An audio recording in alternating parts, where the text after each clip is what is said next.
Hi friends, உங்கள் மீனவன் முனி Bhaskar video.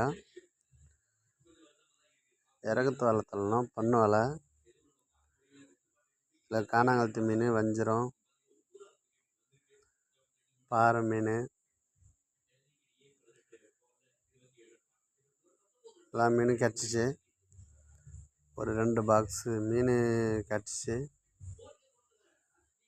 அது இப்போ எடை போட போகிறோம். பெருக்கி நிற்கிற மீனெல்லாம் தனியாக. இதெல்லாம் ஷெட்டாண்ட எடுத்துன்னு போயிட்டு தான் எடை வைக்கணும். இப்போ ஷெட்டாண்ட போகிறோம். அதில் கீழதெல்லாம் வஞ்சிரம் தான். அந்த மீன் எடுத்து இந்த நெட்டில் போட்டு